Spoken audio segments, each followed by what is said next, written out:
일곱 천사의 일곱 재앙. 요한계시록 15장 1절에서 8절 말씀입니다. 또 하늘에 크고 이상한 다른 이적을 보매 일곱 천사가 일곱 재앙을 가졌으니 곧 마지막 재앙이라. 하나님의 진노가 이것으로 마치리로다. 또 내가 보니 불이 섞인 유리바다 같은 것이 있고 짐승과 그의 우상과 그의 이름의 수를 이기고 벗어난 자들이 유리바다 가에 서서 하나님의 검은고를 가지고 하나님의 종 모세의 노래 어린 양의 노래를 불러 이르되 주 하나님 곧 전능하신 이시여 하시는 일이 크고 놀라우시도다. 만국의 왕이시여 주의 길이 의롭고 참되시도다. 주여 누가 주의 이름을 두려워하지 아니하며 영화롭게 하지 아니하오리이까. 오직 주만 거룩하시니이다. 주의 의로우신 일이 나타났음에 만국이 와서 주께 경배하리이다 하더라. 또 이 일 후에 내가 보니 하늘에 증거 장막의 성전이 열리며 일곱 재앙을 가진 일곱 천사가 성전으로부터 나와 맑고 빛난 세마포 옷을 입고 가슴에 금띠를 띠고 네 생물 중에 하나가 영원토록 살아계신 하나님의 진노를 가득히 담은 금대접 일곱을 그 일곱 천사들에게 주니 하나님의 영광과 능력으로 말미암아 성전에 연기가 가득 차매 일곱 천사의 일곱 재앙이 마치기까지는 성전에 능히 들어갈 자가 없더라. 할렐루야. 우리 하나님께 감사와 영광의 찬양을 드리겠습니다. 좋은 아침, 하나님의 은혜가 또 저와 여러분 가운데 충만하게 임하기를 소원합니다. 우리 챔버 또 찬양 연주를 들으니까 또 얼마나 가슴에 감동이 오고 좋은지 모르겠습니다. 다음 달인 5월은 이 가정의 달입니다. 특히 다음 세대 어린이들을 가슴에 품고 축복하는 계절인데 우리나라 역사상 가장 무거운 심정으로 우리는 가정의 달을 맞이하게 되었습니다. 200명이 넘는 꽃다운 어린 생명들과 함께 우리 차디찬 바닷속으로 침몰해버린 세월호 사건으로 인해서 우리 국민 전체의 마음이 먹장 같은 슬픔으로 가득합니다. 그리고 그 끔찍한 사건이 거의 100% 우리 어른들의 무책임함과 비겁함으로 인한 인재였다는 사실이 우리를 더욱 부끄럽게 하고 있습니다. 사건 발생 직후부터 우왕좌왕하고 있는 정부 관계자들과 그리고 무력의 눈이 어두워서 안전은 뒷전에 제친 채로 방만 경영을 했던 해운사와 그 뒤에 있는 무서운 신흥 종교와 확인되지 않은 정보들을 마구 보도한 언론의 모든 모습들이 우리 모두로 하여금 우리나라가 이것밖에 안 돼라는 질문을 하게 했습니다. 특히 이번에 희생된 아이들이 제 둘째 아들과 똑같은 97년, 98년생들이었기 때문에 저는 같은 부모로서 멍한 슬픔에 지금도 눈시울이 적곤합니다. 가정의 달, 다음 세대를 생각하는 다음 달을 보면서 우리는 어린이란 무엇인가, 어른이란 무엇인가를 생각하게 됩니다. 어린이라는 말을 처음 만든 분은 아동문학가 소파 방정환 선생입니다. 선생이 살았던 20세기 초에는 장유유서라는 유교 가부장적인 가족제도 안에서 한국의 아이들은 천대받고 억압받는 그런 존재였습니다. 그런 현실을 안타깝게 여긴 소파 선생은 이 늙은이, 젊은이와 같이 아동들을 하나의 인격체로 격상시키자는 뜻으로 어린이라는 호칭을 쓸 것을 주장한 것입니다. 1922년 5월 1일 선생에 의해서 처음으로 어린이날이 제정되었는데 그날 배포한 어린이날의 약속에서 소파 방정환 선생이 쓴 그 어린이날의 약속을 이번 세월호 사건을 보면서 제가 다시 한번 읽어보았는데 가슴이 콱 막히는 그 눈물이 앞섰습니다. 어린이날의 약속, 소파 방정환. 어린이는 어른보다 더 새로운 사람입니다. 어린이를 어른보다 더 높게 대하십시오. 어린이를 결코 윽박지르지 마십시오. 어린이의 몸을 자주 주의해 보십시오. 항상 칭찬해가며 기르십시오. 어린이의 생활을 항상 즐겁게 해주십시오. 어린이는 새 시대의 새 인물로서 인식되고 존중받아야 될 인격체입니다. 100년이 지난 오늘 한국의 어른들은 아이들을 너무 함부로 대하는 것 같습니다. 우리는 아이들을 위해서 산다고 합니다. 그러나 우리의 교육열은 입시열이었습니다. 우리들은 그들의 영혼과 육체가 건강하게 해주는 데는 전혀 신경을 쓰지 않았습니다. 강한 자가 약한 자를 배려하려는 성경 말씀처럼 어른이 아이들을 배려하지 않았습니다.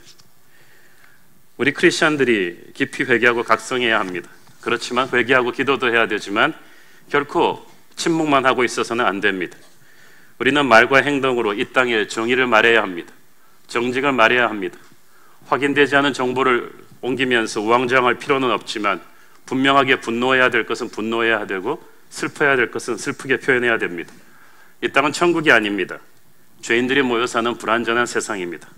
그렇기 때문에 우리는 빛과 소금이 되어야 하는 것입니다. 아브라함 링컨은 청년 시절에 노예시장의 참상을 목격하고 불같이 분노했습니다. 그것은 하나님이 준 믿음의 분노였습니다. 그 분노로 인해서 링컨은 훗날 노예제도를 미국에서 폐지시키는 대통령이 되었습니다. 저는 우리 크리스천들이 한국에서 그런 분노를 하는 분들 되기를 바랍니다. 할로코스트 기념관에 그렇게 써 있습니다. We will forgive, but we will not forget. 용서한다, 그러나 잊지는 않는다. 저와 여러분은 2014년 4월 16일을 결코 잊지 마십시오. 분노하십시오. 우리 크리스천들이 여러분이 몸담고 있는 사회 각 분야로 들어가서 분노하시고 정의를 강같이 공의를 하수처럼 이 땅에 흘려보내셔야 합니다. 특히 공직에 계신 분들, 교육계에 몸담고 계신 분들, 언론계에 계신 분들, 거룩하십시오. 정직하십시오. 부끄럽지 않은 어른이 되기 위해서 몸부림치십시오. 그것이 이 실패에서 우리가 배워야 될 것입니다. 저희 교회는 이 깊은 슬픔을 애도하는 뜻에서 그저께 특별 당회를 열고 5월 4일, 6일에 예정되어 있던 부부 캠프와 5월 10일로 예정되어 있던 각 공동체 야유회를 전면 취소하기로 했습니다. 그리고 이를 위해서 책정된 예산을 모두 이번 사건의 피해자 유족분들을 격려하고 위로하는 일에 특별 헌금으로 보내기로 결정을 했습니다. 원래 목요일이 제가 설교 준비하는 날인데 목요일 아침에 일어나서 큐티를 하고 요한계시록 본문을 펼치는데 그 세월호 유가족들이 생각이 나서 이렇게 기도를 하고 있는데 안산에서 전화가 왔습니다. 안산 지역의 모든 행사는 다 캔슬을 했는데 안산 지역 그 자치장분들의 조찬 기도회만은 캔슬할 수가 없었다. 도시 분위기가 너무나 다운되어 있고 특별히 너무나 슬픈데 그래서 한옥 목사님이 특별히 와주셨으면 좋겠다고 부탁을 했습니다. 저는 다른 모든 스케줄을 그날 있는 것을 취소하고 거기를 가서 섬기기로 했습니다. 그리고 그분이 어저께 진도를 다녀오신 분이에요. 그분 교회에서도 한 5명인가 피해자가 났습니다. 안산 지역의 모든 교회들의 피해자를 합쳐보면은 크리스천 학생들만 60명이 넘습니다. 매일 10명, 20명씩 발인을 하면서 깊은 슬픔에 잠겨있는 그들에게 제가 하나님의 위로를 제대로 전할 수 있도록 여러분이 위해서 기도해 주기를 바랍니다. 우리 한국교회가 여기 스스로를 돌아보면서 이 땅에 무너진 기초를 다시 쌓는, 정말 우리 찬양하는 대로 이 나라에 과연 하나님의 영광이 거할 수 있겠습니까? 70년대 학원 복음화를 위해서 뛰었던 분들은 민족의 가슴에 피 묻은 그리스도를 심자는 비전을 가졌는데 오늘날 많은 교회들의 가슴에는 민족이 없습니다. 나라가 없습니다. 전부 교회 안에만 머물러 있습니다. 우리는 우리 교회를 키우기 위해서 예수 믿는 것이 아닙니다. 예수님은 우리를 통해서 이 나라를 살리는 축복의 통로로 쓰고자 하십니다.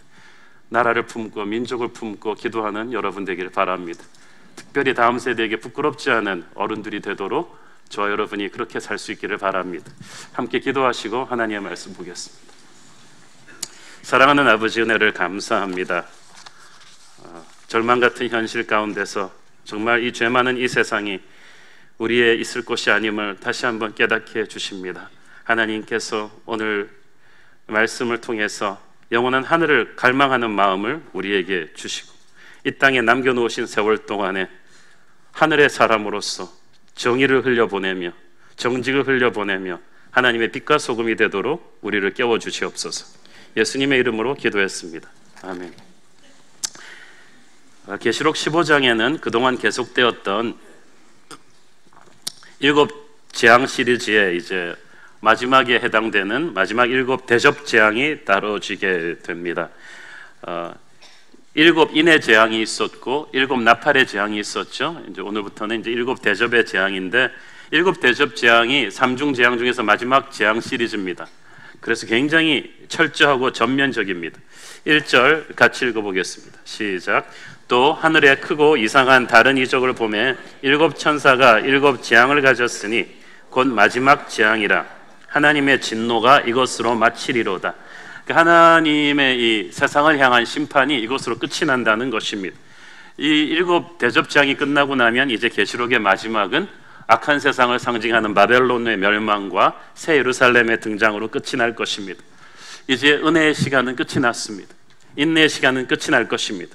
하나님께서 지체 없이 이 죄 많은 세상을 멸망시키고 교회를 핍박하는 세력들을 심판시키며 역사를 종결하실 것입니다. 근데 요한이 이 7 대접장을 가리켜서 크고 이상한 이적이라고 불렀습니다. 한국말로 하면 이게 좀 감이 잘 안 오는데 이 영어 성경에 보니까 Great and Marvelous Sign이라고 되어 있습니다. 이게 크고 두려운 재앙이라 하면 Great and Terrible Sign이라고 했을 텐데 Great and Marvelous라는 말은 Wonderful이랑 비슷한 좀 긍정적인 뜻입니다. 무서운 재앙이 온다고 하는데 굉장히 긍정적으로 하나님이 굉장히 크고 축복된 일을 행하실 것이라고 말합니다. 왜냐하면 하나님의 백성의 입장에서 볼 때 이 심판은 축복입니다. 죄악으로 가득 찬 어둠의 권세가 가득 찬 이 세상 권세를 주님이 심판하신다는 것은 하나님의 백성에게는 구원입니다. 축복입니다. 이게 끝나고 나면 대역전의 상황이 바뀌어져 있을 것입니다. 이 세상 권세와 하나님의 백성들의 운명이 180도 바뀌어서 핍박당하고 가난하던 하나님의 백성들이 영광스러운 천국의 승자들이 되고 강성하던 악한 세상 권세가 이제 심판받는 거예요. 그래서 심판의 칼 뒤에 있는 하나님의 사랑을 읽는 것이 계시록에서 아주 중요한 포인트입니다. 2절 읽겠습니다. 시작. 또 내가 보니 불이 섞인 유리바다 같은 것이 있고 짐승과 그의 우상과 그의 이름의 수를 이기고 벗어난 자들이 유리바닷가에 서서 하나님의 검은 고를 가지고, 이 불이 섞인 유리바다를 지났다고 그랬죠. 이 유리바다는 원래 하나님의 영광을 상징해요. 이 불이 섞였다는 것은 하나님의 공의로운 심판을 말하는 거예요. 다가올 재앙의 그 무서운 심판이 끝나고 나면 그것을 통과해서 살아남은 하나님의 백성들이 이제 천국에서 승자의 잔치를 벌이게 되는 것입니다. 그들은 짐승과 그의 우상과 그의 이름의 수를 이기고 벗어난 자들이라고 했어요. 계시록 13장에서 짐승인 적그리스도는 크리스천들을 압박했습니다. 짐승을 경배하지 않으면 장사도 못하게 했습니다. 사회적 경제적인 제재를 가했으니까 얼마나 힘들었겠어요. 그러나 그 무서운 고통 속에서도 믿음을 저버리지 않은 하나님의 백성들이 유리바다를 건너왔다고 했습니다. 유리바다 위에 섰다고 하는 것이 더 정확한 표현일 거예요. 승리한 군대로서 그들은 심판받기 위해서가 아니라 상급을 받기 위해서 그 자리에 서 있습니다. 이 천국의 유리바다 앞에 그렇게 당당하게 서기까지 저 멀리 뵈는 그 시온성의 영광이 우리의 것이 될 때까지 우리는 환난과 연단의 시기를 잘 이겨내야 되는 것입니다. 그들이 하나님의 검은 고를 가지고 섰다고 했습니다. 자신들이 가진 악기가 아니라 하나님이 주신 검은 고입니다. 천국에서의 찬양은 우리의 힘으로 부르는 것이 아닙니다. 하나님의 힘으로 부릅니다. 성령의 찬양입니다. 하늘의 찬양입니다. 이 유리바다를 지나서 저 천국 보좌 앞에서 어린 양의 승전가를 부르고 있는 성도들의 얼굴 모습을 카메라로 찍는다면 기쁨과 환희가 가득 차 있습니다. 그냥 부르는 게 아닙니다. 감동의 눈물이 주룩주룩 흘러내리고 있습니다. 자신들을 핍박하던 세상 권세가 얼마나 강성했던가를 알기 때문에, 자신들이 구원받을 자격이 없는 죄인들이었음을 알기 때문에 그들의 찬양에는 감격이 있어요. 그들의 찬양은 어떤 것이었습니까? 3절 같이 읽습니다. 시작. 하나님의 종 모세의 노래, 어린 양의 노래를 불러 이르되 주 하나님 곧 전능하신 이시여 하시는 일이 크고 놀라우시도다. 만국의 왕이시여 주의 길이 의롭고 참되시도다. 그들은 모세의 노래를 불렀고 어린 양의 노래를 불렀다고 했습니다. 이 모세의 노래는 성경에서 나오는 첫 번째 찬양이고 어린 양의 노래는 마지막 찬양입니다.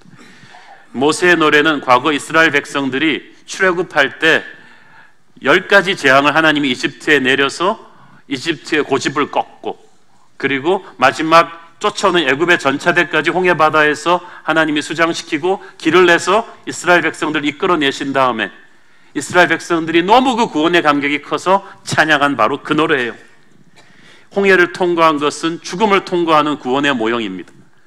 이스라엘 백성들을 이끌어낸 모세는 바로 예수 그리스도의 모형입니다. 이런 맥락에서 천국 백성들이 부른 두 번째 어린 양의 노래는 새로운 버전의 모세의 노래인 거예요. 과거 이스라엘 백성들이 자신을 죽이려고 한 이집트의 손길에서 자신들을 구원해 주신 하나님의 은혜를 찬양했듯이 자신들을 죽이려고 하는 적그리스도 세상 권세의 손에서 구원해 주신 하나님의 은혜를 찬양하는 천국 백성들의 노래인 것입니다. 모세의 노래가 하나님의 백성들을 어떻게 죽음에서 구원해 내셨는가를 찬양하는 노래라면, 어린 양의 노래는 이제 그 구원한 백성들을 어떻게 영원한 생명으로 인도해 가시는가를 찬양한 노래인 것입니다. 이스라엘 백성들은 자신들을 추격해오는 애굽 군대와 싸우지 않았습니다. 싸울 힘도 없었고 그럴 필요도 없었어요. 그들은 그저 하나님께서 애굽의 전차대를 멸망시키는 것을 지켜볼 뿐이었습니다. 그것이 하나님의 백성과 세상 사람들의 차이입니다. 우리는 세상 사람들처럼 살아남기 위해서 정글의 짐승들처럼 서로 물고 물어뜯는 그런 수준으로 살아서는 안 됩니다. 우리는 다른 차원에 사는 사람이에요. 우리는 영혼을 소유한 사람들입니다. 그러므로 세상에 살지만 하늘의 사람들이기 때문에 세상과 똑같은 방식으로 치고받고 싸울 필요가 없어요. 다윗은 골리앗의 방법으로 골리앗을 무너뜨리지 않았습니다. 다윗은 다윗의 방법으로 골리앗을 무너뜨리는 거예요. 우리는 세상적인 방법으로 세상을 싸워 이기지 않습니다. 우리는 세상과는 다른, 세상보다 높은 영적인 사람들인 것입니다. 적 그리스도, 짐승을 추종하는 세력들은 힘을 가진 사람들이에요. 세상에서 잘 나가는 사람들, VIP, 유명인사들입니다. 영웅호걸들입니다. 그 이름만으로 세상을 호령할 수 있는 사람들입니다. 그들의 줄을 잡으면 아무 걱정 없을 것 같습니다. 그러나 최후의 심판이 떨어지면서 순식간에 판 뒤집기가 일어납니다. 전혀 승리할 조건을 갖고 있지 못했던 하나님의 백성들이 승자로 등극하고 정말 의기양양하던 그 세상 권세가 순식간에 무너지게 되는 거예요. 7 대접의 이 재앙이, 이 심판이 그래서 우리에게는 재앙이 아니에요. 심판이 아니에요. 축복인 거예요. 그래서 계시록에서 나오는 계속해서 반복되는 메시지는 세상에 떨어지는 심판을 보고 하나님의 백성들이여 두려워하지 마라. 너희들을 살리기 위해서 이 심판이 오는 것이다. 영원한 승리를 위해서 이 심판이 오는 거예요. 죄악된 세상의 역사는 어떻게든 끝이 나야 돼요. 그래야 영원한 축복의 역사가 시작되는 거예요. 하나님의 백성인 저와 여러분을 위해서. 이 어린 양의 노래의 내용을 구체적으로 살펴보겠습니다. 4절 같이 읽겠습니다. 시작. 주여, 누가 주의 이름을 두려워하지 아니하며 영화롭게 하지 아니하오리이까? 오직 주만 거룩하시니이다. 주의 의로우신 일이 나타났음에 만국이 와서 주께 경배하리이다 하더라. 보세요. 그들은 전능하신 하나님, 그의 일이 크고 놀라우시도다, 하나님의 능력을 찬양합니다. 얼마나 크고 두려운 분인가를, 그 감격을 가슴속에 확 새겨 넣습니다. 이게 굉장히 중요합니다. 이스라엘 사람들이 애굽 왕만을 보았을 때는 주눅이 들었어요. 그러나 모세가 나타나서 한 일은 그들이 하나님을 보고 애굽을 보게 해준 거예요. 그러니까 애굽이 아무것도 아니에요. 태양을 보고 나서 아무리 밝은 LED 야광 조명 등을 봐도 뭐 별로 감동받지가 않아요. 그러나 태양을 보기 전까지는 그게 전부예요. 핍박받는 초대교회 성도들에게는 이 로마 황제가 태양 같은 존재였어요. 너무나 눌려 있었어요. 그래서 그들에게는 하나님의 전능하심을 필사적으로 붙잡는 것이 필요했습니다. 영광의 주님을 보는 것이 필요했습니다. 우리에게도 그게 필요합니다. 하나님을 보기 전에 세상을 너무 열심히 보고 있으면 세상은 그 화려함과 강성함으로 우리를 압도해버릴 것입니다. 우리를 무기력하게 만들 것입니다. 그래서 하나님께서는 항상 계시록에서 우리의 눈을 들어서 하늘을 보게 만드십니다. 하늘을 보게 만드십니다. 그래야 세상을 두려워하지 않게 되는 거야. 그 63빌딩 몇십 층에서 그 고가 창문 닦는 분 얘기 제가 해드렸죠. 어떻게 그 높은 데서 고소공포증도 안 걸리고 닦느냐. 하늘을 보고 닦으면 된대요. 그런데 초보들은 올라와서 자꾸 밑에를 본대요. 그러면 막 거리감이 느껴져서 막 어지럼증이 난다는 거예요. 근데 하늘은 거리감이 없대요. 그냥 보면 하늘이래요. 그래서 하늘을 보면서 이렇게 닦는 게 베테랑들이래요. 우리가 바로 그런 사람들입니다. 믿음의 사람들은 세상을 보는 시간보다 하나님을 보는 시간을 많이 갖고 있는 사람들이에요. 그러니까 같은 현실에 부딪히는데 그 현실이 우리를 두렵게 하지 못해요. 하나님을 찬양합니다. 만국의 왕이시여. 그 만국의 왕 앞에는 절대 고유명사 너자가 붙어 있습니다. The Lord Almighty. 그 말은 만국의 절대자는 하나님뿐이십니다. 로마 황제가 절대자가 아니고 하나님이 절대자이십니다. 4절 계속해서 읽습니다. 시작. 주여 누가 주의 이름을 두려워하지 아니하며 영화롭게 하지 아니하오리이까 오직 주만 거룩하시니이다. 주의 의로우신 일이 나타났음에 만국이 와서 주께 경배하리이다. 보니까 보세요. 주의 의로우신 일은 앞으로 다가올 심판이에요. 그런데 가만 보세요. 심판이 있어야 만국이 드디어 하나님을 제대로 예배하게 된다는 거예요. 이 심판의 이슈와 경배의 이슈가 같이 딱 맞물려 있어요. 요한계시록을 고고하게 흐르고 있는 두 가지 주제를 본다면 하나는 심판이고 하나는 예배예요. 누구를 예배하는가에 따라서 심판의 대상이 되느냐 아니면 심판을 벗어나 영광의 자리에 앉느냐가 쫙 갈리게 되는 것입니다. 로마 황제는 황제의 차원을 넘어서 신으로 경배받기를 원했습니다. 모든 전제 독재 국가들의 통치자는 경배받기를 원해요. 김일성, 김정일, 김정은은 신으로 경배받기를 원해요. 히틀러는 경배받기를 원했어요. 일본의 천황은 예배받기를 원했어요. 로마 황제는 예배받기를 원했어요. 그의 능력과 권세는 눈에 보이는 대단한 것이었습니다. 그 손을 잡으면 세상의 성공을 누릴 수 있었지만 그 손을 놓으면 세상에서 핍박당할 거예요. 그럼에도 불구하고 그 예배를 거절하고 살아계신 하나님만을 예배하기로 선택하면 우리는 영원한 천국의 백성으로 승리를 누리게 될 것입니다. 이 3절 4절에 천국 예배 찬양의 가사를 쭉 살펴보니까요, 내용이 100% 하나님이에요. 하나님의 영광이에요. 그런데 여러분, 우리가 부르는 CCM 찬양의 가사를 한번 쭉 보세요. 내가 얼마나 많은가. 나의 마음을 위로하소서, 나의 길을 인도하소서, 나를 알아주소서. 완전히 자기 힐링 캠프로 하나님을 초대하는 거죠. 내 힐링을 위해서 하나님을 이용하는 거예요. 내 사업을 위해서, 내 자식 잘 키우기 위해서. 그러나 천국의 예배는 사람의 필요가 아니라 오로지 하나님의 영광에 집중해 있습니다. 그러니까 예수님께서도 먼저 그 나라와 그 의를 구하라. 그리하면 다른 모든 것을 너에게 더하시겠다고 하신 거예요. 사랑하는 여러분, 우리가 이 땅에서 살면서 믿음이 성숙해 한다는 건 무슨 말이에요? 옛날에는 나한테 해달라 나로 가다가 이제는 점점 하나님 중심으로 이렇게 바뀌어가는 거야. 내 소원을 빨리 들어달라가 아니라 하나님의 뜻이 무엇입니까? 내 소원을 꺾겠습니다. 하나님의 영광을 드리는 쪽으로 여러분이 계속 가면 여러분의 모든 자식을 위한 모든 필요는 하나님이 나중에 정리하십니다. 예배란 하나님을 높이는 것입니다. 집중하는 것입니다. 천국 찬양대의 엄청난 심포니가 끝나면서 요한 앞에 또 다른 환상이 펼쳐집니다. 5절 읽습니다. 시작. 또 이 일 후에 내가 보니 하늘의 증거장막의 성전이 열리며, 계시록 11장 마지막 절에서 7번째 나팔지향이 시작되면서 하늘의 문이 열렸죠. 그것을 연속으로 지금 가는 거예요. 그 하늘의 문이 열렸을 때 중요한 게 보니까요, 하늘 문이 열리면서 이게 더블로 또 하늘의 성전이 열렸다고 했어요.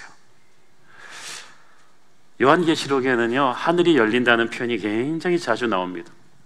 왜 하나님께서 이 초대교회 성도들에게 자꾸 하늘을 열어주셨을까? 그들에게 땅이 너무 절망적이었기 때문이에요. 저는 하늘이 열린다는 표현이 너무 감격스럽고 황홀합니다. 하늘 문을 요즘 하나님이 안 열어주십니까? 안 여는 게 아니라 우리가 땅에서 하늘문 비슷한 걸 너무 많이 보기 때문이에요. 땅이 너무 좋아요. 계시록의 성도들처럼 간절한 마음으로 저 높은 곳을 보지 않아요. 저 멀리 배는 시온성을 보지 않아요. 자꾸 가까운 곳만 보고 있는 거예요. 그러나 계시록을 보면서 저는 여러분이 하늘문을 갈망하는 신앙으로 돌아가기를 바랍니다.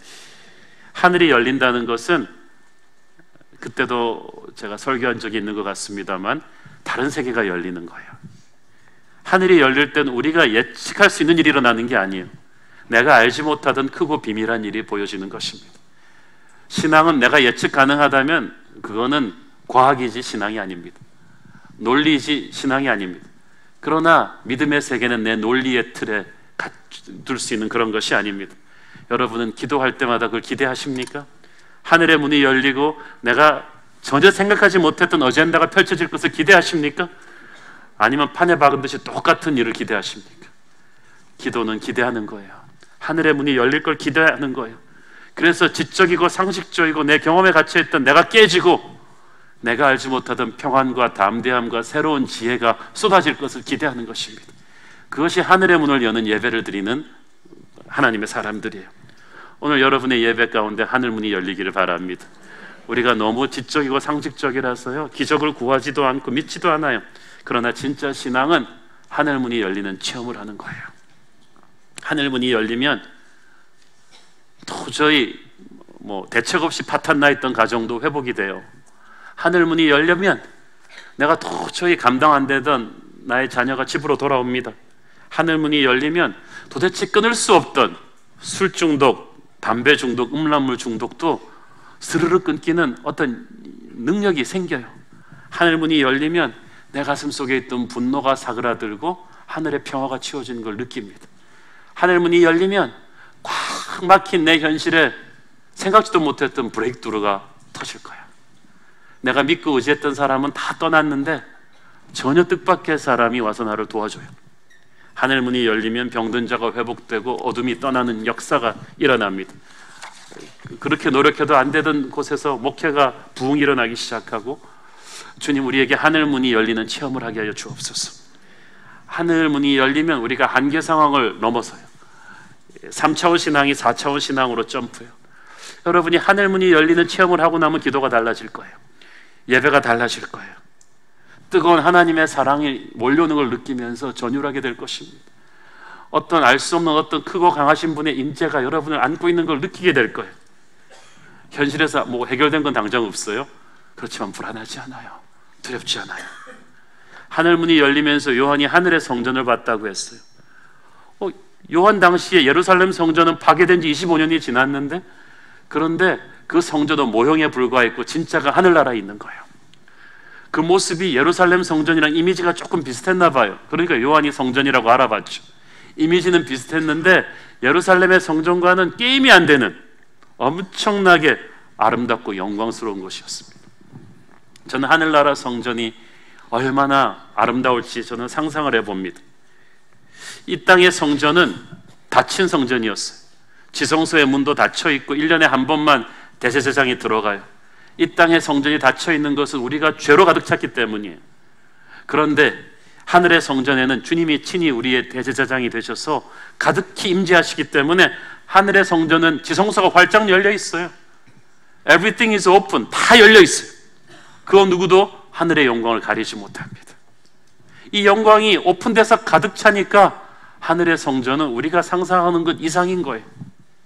그 하늘의 성전에 보니까 증거 장막의 성전이라고 그랬죠. 그 성막 가운데 하나님의 법궤가 있었기 때문에 그것을 하나님의 증거가 있는 장막이라고 불렀어요. 이 법궤, 하나님의 증거, 이것은 말씀을 가리킵니다. 예배의 핵심은 하나님의 말씀이에요. 말씀에 임재하기 때문에 말씀이 있을 때 거기에 주님 자신이 임재하십니다. 말씀을 주실 때 주님은 우리에게 자기 자신을 주시는 거예요. 하나님의 성전은 건물이 아니에요. 유럽에도 건물은 잘 지어놓은 교회 많아요. 그렇지만 들어가면 차가운 분위기가 느껴져요. 하나님의 말씀이 그 가운데 살아 역사하지 않기 때문이에요. 하나님의 말씀이 성도들 가운데 뚫고 들어가서 감동의 예배를 만들어내지 않기 때문이에요. 그러나 하나님의 말씀이 가득 찬 하나님의 성전에는 은혜가 충만합니다. 이 말씀을 붙들고 가면 우리는 어떤 어려운 상황도 능히 돌파할 수 있어요. 자, 승리한 하나님의 자녀들에게는 기쁨과 감격으로 가득 찬 하나님의 성전이지만 하나님을 끝까지 거부한 세상에게는 심판의 성전이 됩니다. 교회는 엄청난 것이에요. 교회의 양면성은 하나님을 향한 축복의 공동체이지만, 은혜를 체험하는 예배 공동체이지만 세상을 향해서는 칼이 됩니다. 군대가 됩니다. 어두운 세상을 향해서 정의로 심판하는 그런 기능이 또 교회에 있어요. 6절을 읽겠습니다. 시작. 7 재앙을 가진 7 천사가 성전으로부터 나와 맑고 빛난 세마포 옷을 입고 가슴에 금띠를 띠고 7절 내 생물 중에 하나가 영원토록 살아계신 하나님의 진노를 가득히 담은 금대접 7을 그 7 천사들에게 주니. 자, 하늘의 성전이 열리면서 7 재앙을 가진 천사가 나옵니다. 그들은 이제 세상의 마지막 심판을 집행할 존재들이에요. 심판자 천사들이 성전에서 나왔다는 것은 이 심판이 100% 하나님이 주관하시는 것임을 말합니다. 이들이 심판자 천사들이 금띠를 두른 세마포를 입었다고 했죠. 이건 구약시대 제사장들이 입었던 옷이에요. 세상에 재앙을 전달하러 가는 천사들이 하늘의 성전에 예배를 섬기는 제사장들입니다. 여러분, 예배가 영적 전쟁인 거 아십니까? 살아계신 하나님의 임재를 체험한 예배자들은 영적 전사들입니다. 그들이 어둠의 권세를 몰아내는 거예요. 천사도 그렇고 여러분도 그렇습니다. 거룩한 하나님의 임재로 가득 찬 사람은 불의로 가득 찬 세상을 두고 볼 수가 없습니다. 정의를 말할 것이고 정직을 말할 것이고 실천할 것입니다. 그리고 마지막 때에 천군 천사와 함께 주님과 함께 세상을 판단할 것입니다. 계속해서 7절 읽습니다. 시작. 내 생물 중에 하나가 영원토록 살아계신 하나님의 진노를 가득히 담은 금대접 7을 그 7 천사들에게 주니. 이 금대접, 하나님의 진노를 담은 대접은요, 깊은 몰이 아니라 아주 얕은 접시입니다. 내용물을 빨리 쏟아버리지 않으면 안 되는 접시예요. 거기에 하나님의 진노가 담겼다고 했어요. 그런데 계시록 5장에는 거기에 핍박당하고 순교당한 성도들의 기도가 담겨 있었다고 했어요. 하나님의 진노는 핍박당한 성도들의 기도 응답이에요. 언제까지 이 악인들을 참으시겠나이까? 언제까지 하나님을 모욕하는 이 어둠의 권세를 심판하지 아니하시겠나이까? 라는 수많은 성도들의 기도가 담겨서 하나님의 진노로 응답된 거예요. 그러니까 심판을 두려워하지 마세요. 여러분이 기도해놓고 왜 두려워하세요? 그게 기도 응답인 거예요. 8절 읽습니다. 시작. 하나님의 영광과 능력으로 말미암아 성전에 연기가 가득 차매 7 천사의 7 재앙이 마치기까지는 성전에 능히 들어갈 자가 없더라. 성전의 연기는 하나님의 임재와 영광을 상징합니다. 동시에 하나님의 심판과 재앙의 신호탄이기도 합니다.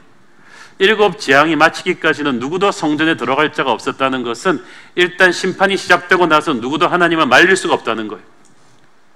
7 재앙까지 다가 한 3번째 재앙 중간에 누가 말릴 수가 없다. 하나님 그만하세요. 그럴 수가 없다는 거예요.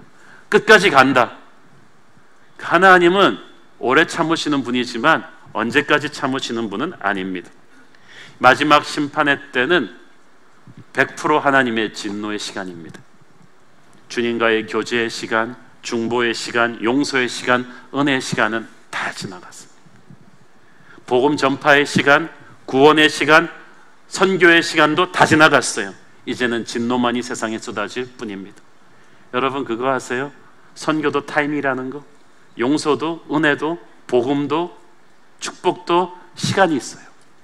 흐르는 거예요. 언제까지 나를 기다려줄 거라고 생각하면 안 됩니다. 하나님은 오래 참아주는 분이지만 언제까지 참아주시는 분은 아니십니다. 회개와 눈물이 통하지 않는 때가 온다니까요. 그때는 회개하지 않은 세상에 대한 무서운 심판이 집행될 뿐인데 이 돌이킬 수 없는 심판의 시각이 지금 우리 눈앞에까지 다가오고 있습니다. 그러나 지금은 아닙니다. 지금 우리가 살고 있는 때는 그래도 아직 은혜의 때입니다. 고린도후서 6장 2절 시작. 이르시되 내가 은혜 베풀 때에 너에게 듣고 구원의 날에 너를 도왔다 하셨으니 보라 지금은 은혜 받을 만한 때요 보라 지금은 구원의 날이로다. 그 말은 무슨 말이에요? 지금은 선교해라. 지금은 전도해라. 지금은 서로 사랑해라. 총력을 기울여서 지금 해라. 때가 되면 전도하고 싶어도 안 되는 때가 온다. 너희 주위에 예수를 못 믿고 죽어가는 사랑하는 사람들이 있다면 내일이 없는 것처럼 전도해라. 선교해라. 서로 미워하고 분열하고 그냥 보내기에는 시간이 너무 없다. 사랑하는 여러분, 계시록 메시지의 절박함을 제대로 이해했다면 여러분의 앞에 흘러가는 하루하루를 정말 소중히 여기십시오. 이 세상은 아무리 화려해 보여도 멸망하기로 되기로 작정된 세상입니다. 너무 사랑하지 마십시오. 이 세상에서 하나님을 모르고 죽어가는 분들을 가엾게 여기십시오. 그 무서운 심판의 때가 분명히 온다는 것을 믿는다면 우리는 열심히 전도해야 됩니다. 선교해야 됩니다. 그것이 마지막 시대에 우리 새로운 교회를 세우신 주님의 뜻인 줄 믿습니다. 기도하겠습니다. 사랑하는 아버지, 은혜를 감사합니다. 이 세상이 이제 마지막으로 치닫고 있는데 우리가 너무 긴장을 늦추고 하루하루를 산 것이 아닙니까? 이 마지막 시대에 세워진 우리 새로운 교회를 마지막 시대 복음 전파의 도구로 사용하여 주옵소서. 예수님의 이름으로 기도했습니다. 아멘.